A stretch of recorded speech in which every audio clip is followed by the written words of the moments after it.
Bienvenue au Conseil Chic, réflexion pour la femme de sagesse et d'élégance. Je suis Nadia, votre coach en élégance, et dans ce podcast hebdomadaire, je vous apporte des idées sur la façon de cultiver les attributs d'une femme élégante qui est non seulement élevée en termes d'apparence, mais aussi à un niveau beaucoup plus profond, spirituellement élevé.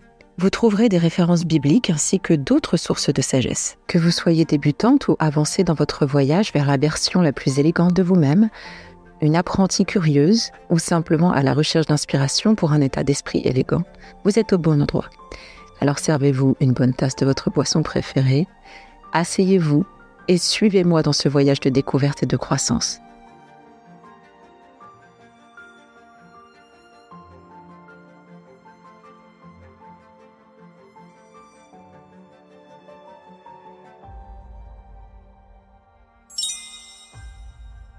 La compassion est la base de toute vraie religion.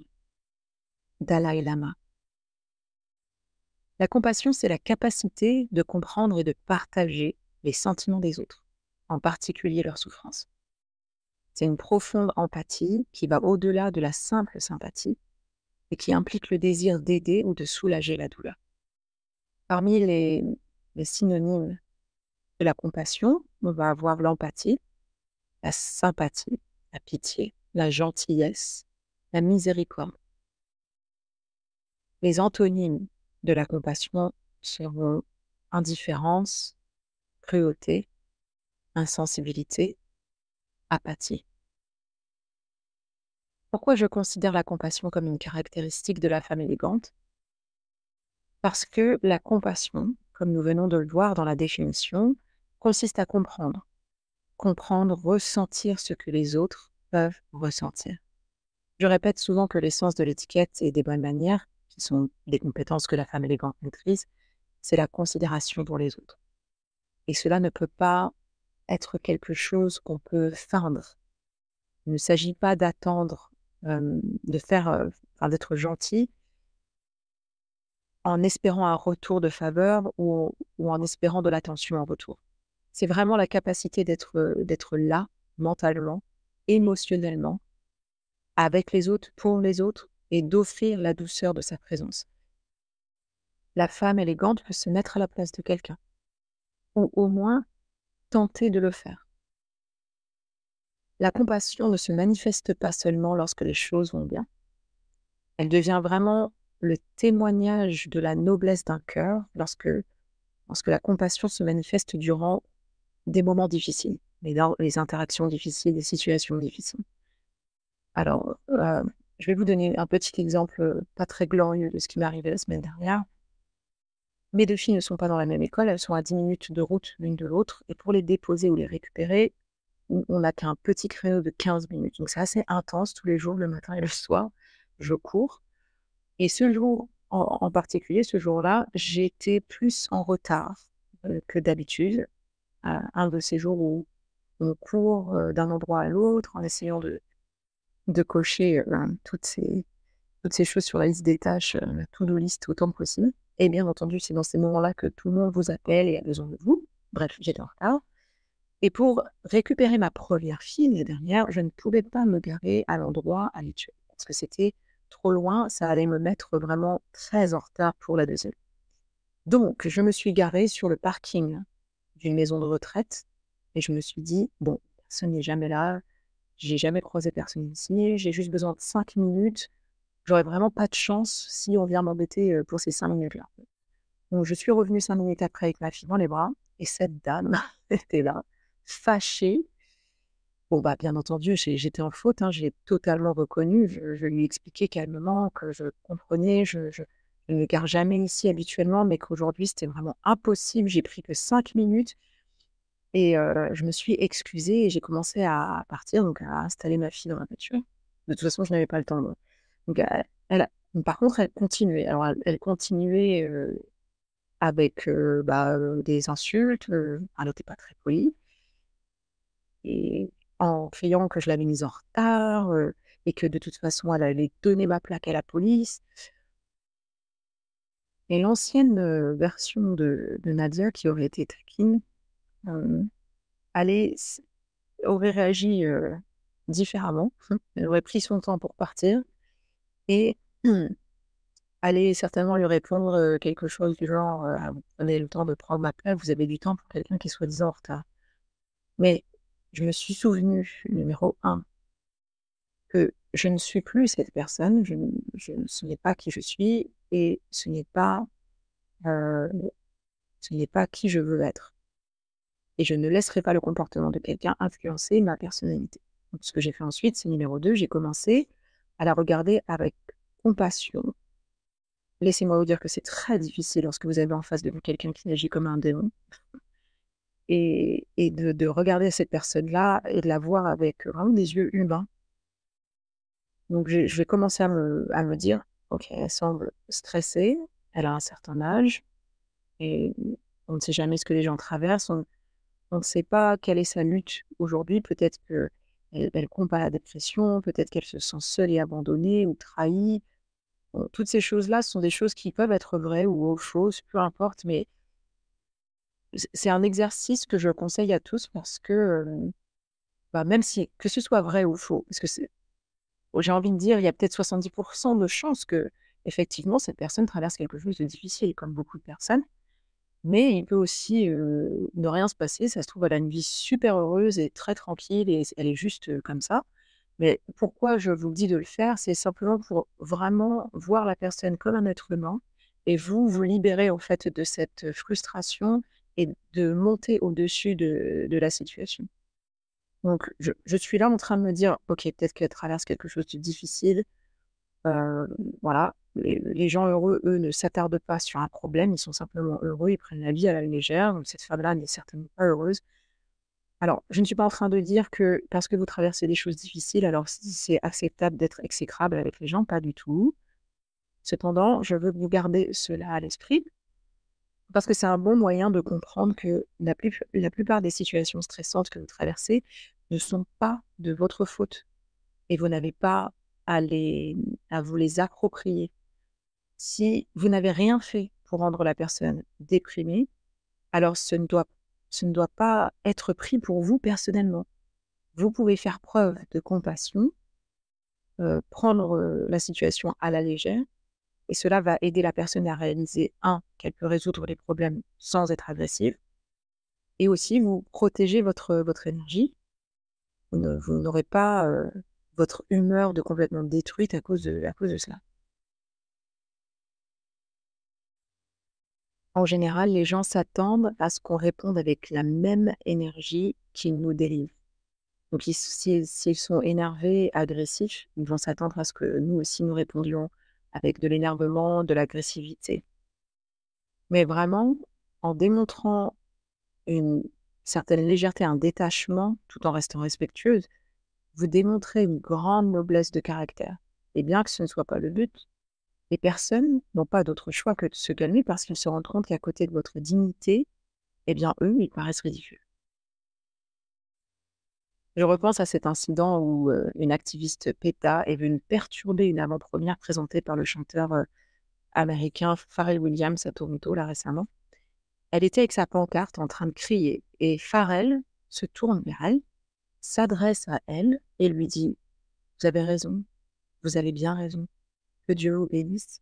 Et il a même invité l'audience à la bénir aussi et ils l'ont fait, c'était rigolo. Il est resté calme, il n'a pas haussé le ton, il lui a donné l'attention qu'elle cherchait sans lui donner la réaction qu'elle attendait. On pouvait voir dans sa réaction qu'elle ne s'attendait pas à ce que Pharrell lui adresse la parole avec bienveillance.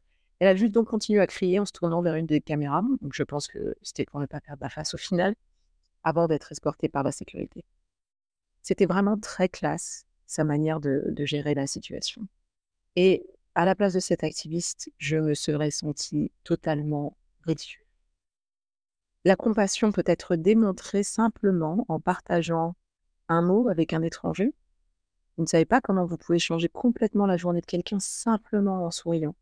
Avec un sourire, avec un compliment, avec un chaleureux bonjour, comment allez-vous? Un vrai bonjour, comment allez-vous? Vous faites également preuve de compassion en étant quelqu'un qui écoute activement. Nous aimons beaucoup parler, n'est-ce pas? Mais est-ce qu'on pourrait faire cet exercice plus souvent de laisser l'autre personne parler plus que nous-mêmes. Essayons aujourd'hui au travail avec nos collègues, ou à l'école, ou à la maison avec notre conjoint. Oui, oui, même notre conjoint, surtout notre conjoint, j'ai envie de dire. Essayons de faire ça aujourd'hui. On va écouter avec attention, une attention vraie, une attention profonde, avec l'intention de comprendre, de ressentir ce que la personne ressent, sans penser une seule fois à ce qu'on a envie de dire, à notre version d'histoire ou tiens, ça me fait penser à ça aussi, je vais le dire aussi. Soyons à 100% concentrés sur ok, je veux écouter tout ce que la personne a à délivrer. La compassion se manifeste également par la patience. Exemple, encore une fois, pas très glorieux.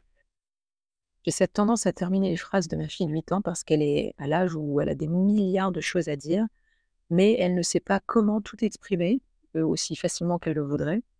Et donc, elle va commencer une phrase, et puis elle va s'arrêter au milieu, et puis retourner au début.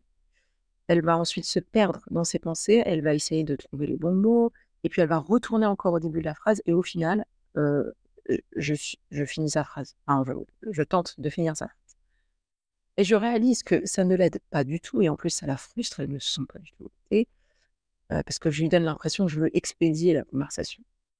Ce n'est pas vraiment un comportement parental digne de ce nom, et encore moins élégant, ça c'est clair. Donc j'ai décidé de faire preuve de compassion en arrêtant ce que je fais. Par exemple, elle parle, si je suis en train de cuisiner, de faire du ménage, j'arrête, je m'assois avec elle, je lui montre avec mon langage corporel que je suis là, je suis intéressée, je comprends, j'écoute, je veux ressentir ce qu'elle ressent. Et je la regarde dans les yeux.